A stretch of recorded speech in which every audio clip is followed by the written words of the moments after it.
les amis, bienvenue au golf de Margot, comme toujours, avec Coach Chris, comme toujours. Et comme toujours, avec Coach Flo, comme toujours. Comme toujours, comme toujours, il fait très beau. Ça n'a pas changé. Un jour, on pourra aller faire des vidéos Bahamas. Pour l'instant, en plein mois de février à Margot, forcément, on ne pouvait pas s'attendre à une grande météo, mais bon, c'est comme ça. Aujourd'hui, Chris, vidéo intéressante, du moins je l'espère, parce qu'elle n'est pas encore tournée, on est en train de la faire. Mais vidéo intéressante quand même pour comprendre le rôle des appuis et du déplacement de l'énergie dans le sol en fonction de l'effet que l'on veut créer. Tout à fait.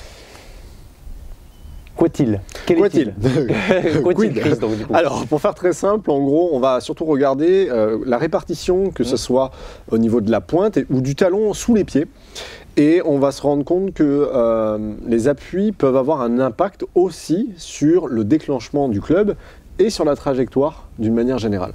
Il faut savoir que les appuis sont souvent utilisés pour augmenter les forces au sol, pour augmenter la puissance, pour arriver à parfois remettre un joueur dans le bon axe, puisque quelquefois, malheureusement, sous les appuis, on se rend compte qu'il y a certains joueurs, en voulant faire un cut, ils ont des appuis pour faire un draw et inversement. Donc le problème, c'est que quand on veut faire un effet, il vaut mieux que ça soit cohérent avec ce que l'on veut faire. En gros, juste pour une petite aparté avant que tu continues, le déplacement du poids entre avant du pied, arrière du pied, va avoir un impact en fait sur la manière dont les hanches vont fonctionner. Et donc finalement, vu que c'est une chaîne jusqu'à la tête de club, ça va emmener la tête de club dans un plan différent. Tout à fait. Rien qu'avec la manière dont on va essayer d'emmener le poids plus ou moins vers l'avant ou vers l'arrière des pieds.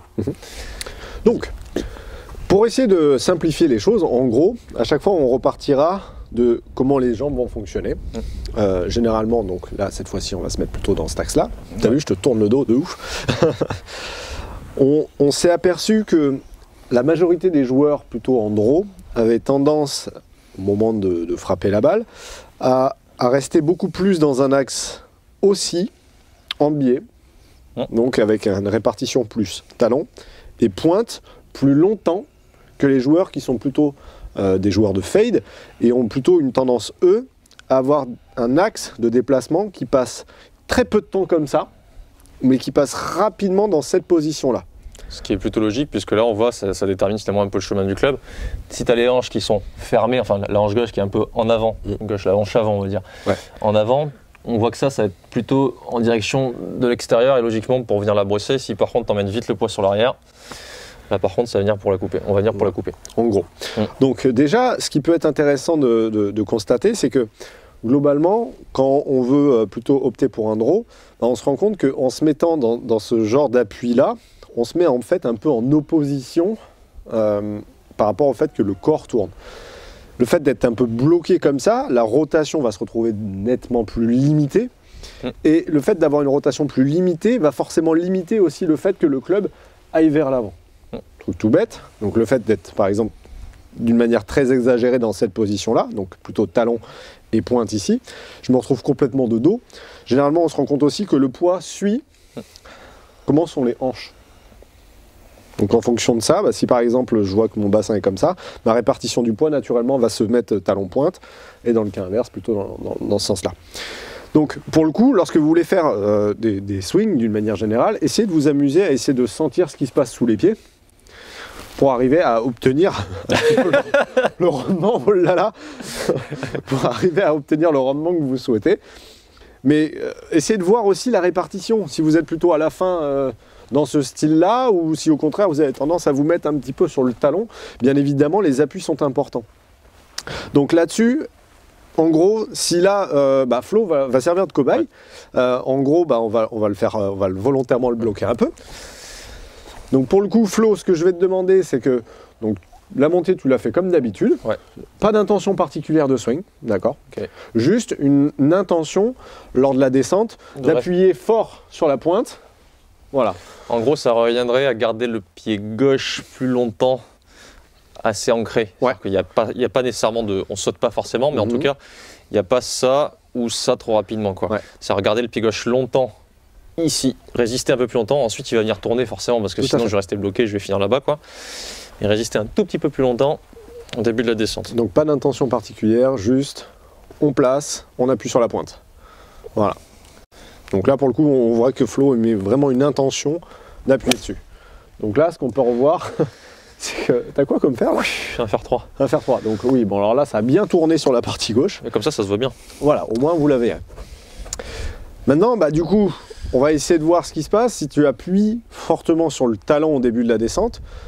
Ok, donc là on peut voir que la canne... Directement. Ouais. Et on voit que les épaules changent aussi de plan aussi dans la façon de procéder. Ok. Ok. Donc là, on appuie fort sur le talon lors de la descente. Ok, donc bah, ça nous fait un beau cut. Hein. Assez facile. Ouais. Bah voilà, ça y est, vous savez faire des draws et des fades sans problème, comme ça, juste par les appuis.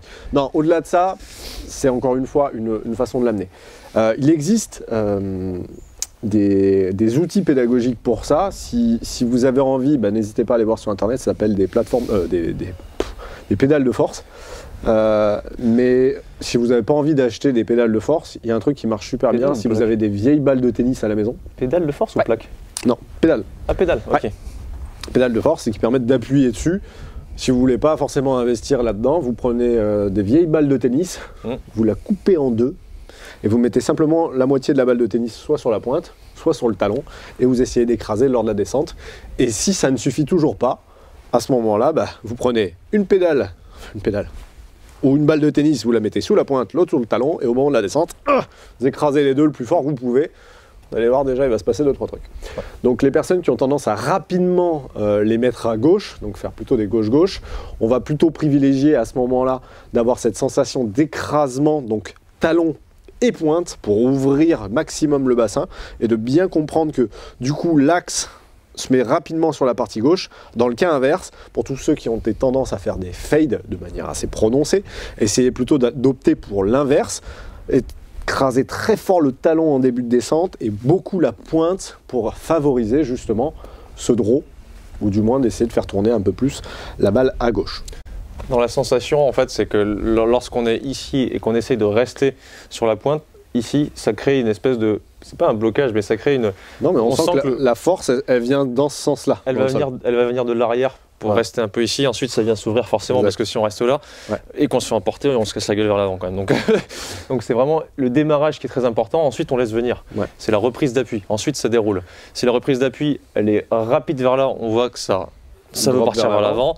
Et donc la poussée, elle est vers l'arrière. Et si par contre, on reste vraiment ici, bah là, on arrive plus facilement à garder son axe. Et ensuite, c'est bon, on peut venir faire son draw.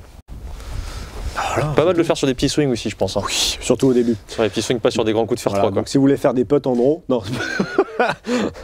Non, mais c'est aussi, au-delà de ça, quelque chose qu'on retrouve souvent chez les joueurs. On a remarqué une très grosse majorité des joueurs qui veulent frapper très fort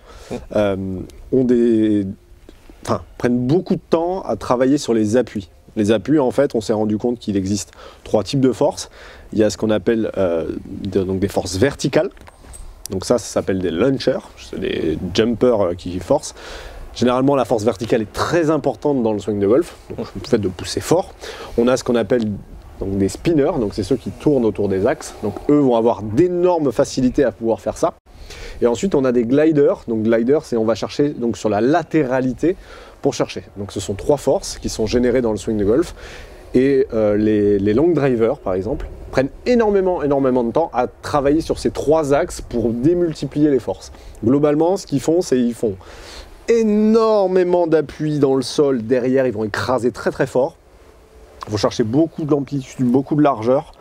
En début de descente, ça va squatter pour les loader dans le sol très fort.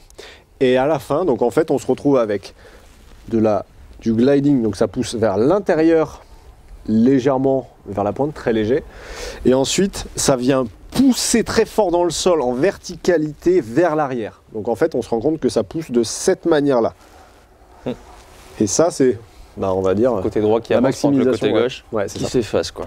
Et ce qui est assez intéressant, c'est que quand vous poussez fort dans le sol, on se rend compte que ceux qui frappent les plus fort, généralement, ils ont 2 centrales nucléaires sous les pieds. Ça pousse très fort. Moi, j'aimerais pas mettre mon doigt ou mettre mon pied quand ils sont en train de refaire la reprise d'appui, ça pousse tellement fort. On en voit même, c'est Kyle Berkshire par exemple, et même Bryson un peu en ce moment. Enfin, le pied gauche ne tient littéralement plus du tout par terre. Ouais. Il s'envole le bazar. Il s'envole et il fait fouah. Il recule énorme vers l'arrière parce que son sens de poussée et la pression qu'il met dedans, ça s'échappe. Ah, puis ça tourne. Aïe. Tu veux que je fasse Brisson? Vas-y, fais Brisson. Par contre, tu feras gaffe à ton dos. Hein. Voilà. Voilà.